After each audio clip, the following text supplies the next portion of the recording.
My goal is to be at the top of my game someday. Unfortunately, I have a few more years to go before I retire.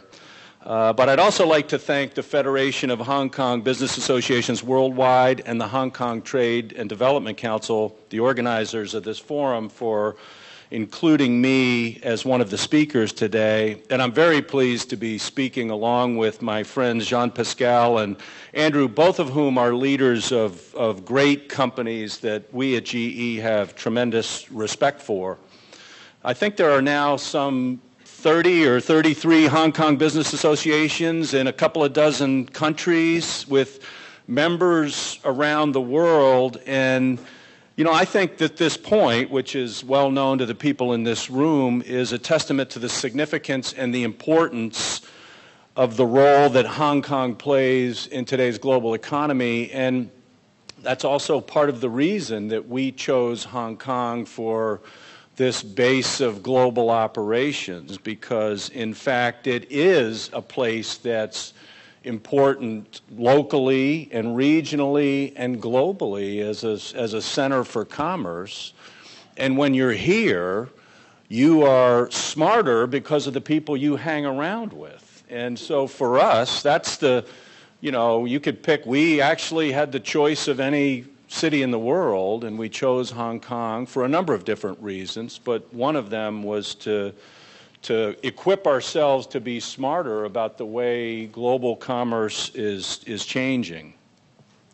I don't have to tell anybody in this room that this is a challenging global environment. Depending on whose forecast you look at for this year, global GDP rates will be down about a point from where they were estimated to be last year at this time, below 4%. And the headlines are mostly negative, and that's concerning to all of us, whether it's the fiscal cliff in the United States, the challenging environment in Europe, particularly in countries like Greece and Spain, but not limited to that certainly. But if you get beneath the headlines, which I think as a business leader you are obligated to do, because the headlines don't tell the full story in lots of cases, there are still 5 billion people in the world out of 7 billion that live in countries where GDP rates are going to grow in excess of 5% this year. And if you're like us and you're involved in infrastructure and the kind of things that people in these countries either need today or will need, that's actually good news. There is an enormous demand for infrastructure, and there's more pressure than ever before, really, on governments to provide that to people because, another point that isn't new news to this audience, but with social media and digital forms of communication, it's easier and easier for people to compare and contrast, and when they don't like the comparison, they have a way to vote, they have a way to demonstrate, they have a way to voice that concern. So around the world there is pressure like never before on governments to provide basic forms of infrastructure, clean water, affordable electricity, health care, and things like that. And you have a middle class that's going to roughly double between now and 2020. So about somewhere between 150 and 200 million people in the world each year will join this middle class, and they're going to want the same things that you and I want. So this is a big deal, and it's why in the midst of a much tougher global economy and choppier water and headlines that aren't always exciting when you read them every day, there's still some good news. But expanding globally and winning in the 21st century is going to require different strategies. You know, in the 80s and 90s, you could fly into a place, sell your jet engine, your gas turbine, your healthcare equipment, leave, ship whatever in it was that you sold, get paid, and export the profits to shareholders in some other country. And today that program doesn't work. You have to be viewed as an investor. So part of the challenge we have as we create this global footprint is to figure out how to balance global and local in every one of the 120 countries where we do business with. And guess what? Every country has some form of a jobs program. Whether you have a high unemployment rate or not, you're still interested in the kind of jobs that are being created in your country because you realize, hopefully you realize, that that's the key to sustainable economic growth. So everywhere I go, there's an interest in investment, there's an interest in job creation, and there's an expectation that companies like GE are going to participate in this economic development. And in the context of China, where we've been for a long time, that model was really developed in many respects in China. The model by which global companies would participate locally and help create capabilities. To expand globally, you also have to expand past global, the capital cities. So it's no longer about New York and Washington or Beijing and Shanghai or Mumbai and Delhi. You now have to be regional and local within a country.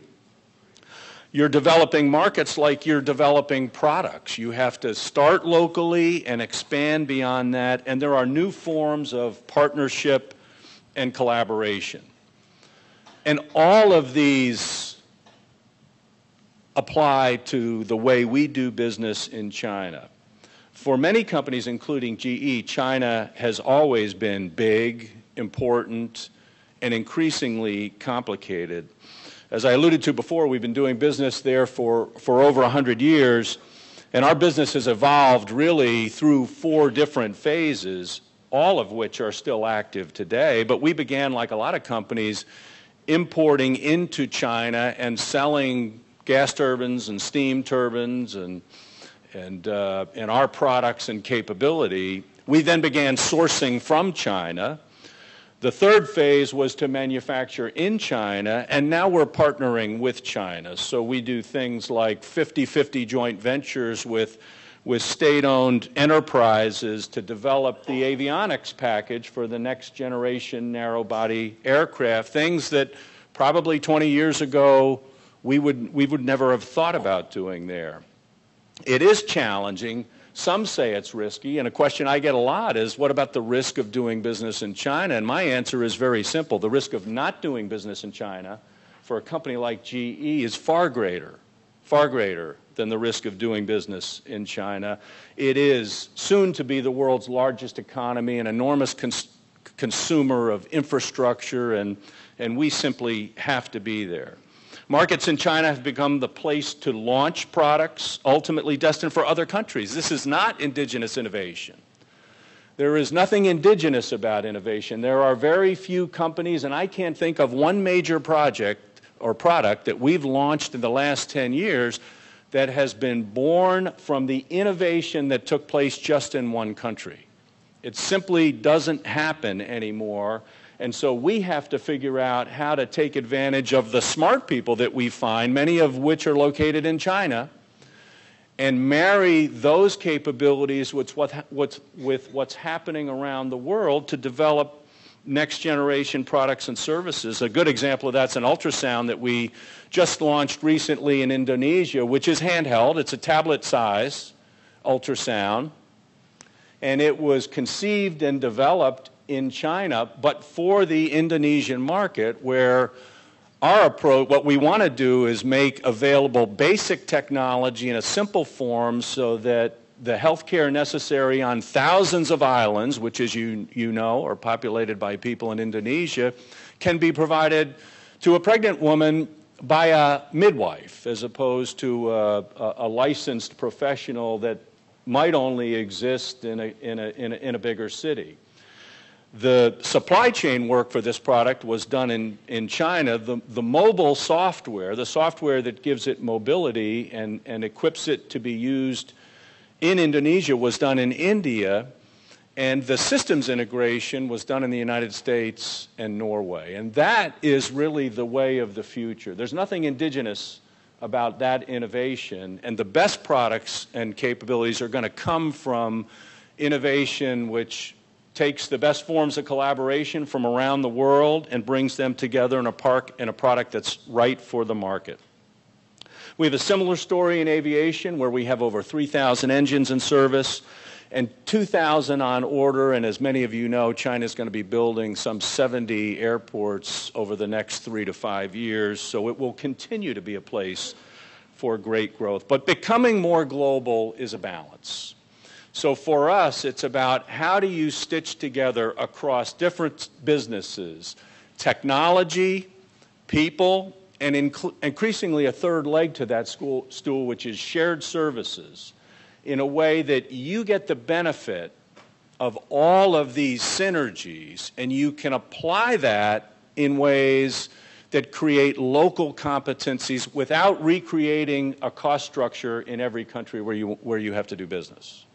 And that's the art and science of the journey that we're on. We've got to leverage these global strengths, technology, people, and the enabling functions or the shared service activities. We've got to invest in local capabilities. We have to facilitate sustainable economic growth for the countries that we're active in. And we have to rewire our company in a way. It's like you can buy businesses. Over the last 10 years, we've bought 400 companies, which is, in effect, adding a room to the house. But if you don't change the wiring and plumbing when you do this, you end up with a lot of complication and a lot of cost. And the speed and accountability of your decision-making that goes with that cost isn't what it needs to be for you to win in these markets. So part of what we're doing on this journey, in addition to investing and creating local capabilities, is to rewire and replumb the house at the same time so that we can become faster, more accountable, better decision-making, and free up resources to reinvest in the next generation of growth opportunities. And through all of this, we need more people who can work in a multi-dimensional matrix. This is no longer about being part of a function or a business or a geography in GE. Now, chances are you're part of all three. So we need people who can operate in this team-based environment and not just pledge allegiance every morning to one function or one business or one organization, but be able to move seamlessly among a number of teams over the course of a day in order to get their work done. But we're convinced that this journey will give us the opportunity for more success, not just in China, because I think in many respects what we learn in China and what we develop for China will help us win in 120 other countries where we do business. I will get off stage and let you hear from the next speaker and look forward to your questions. Thank you.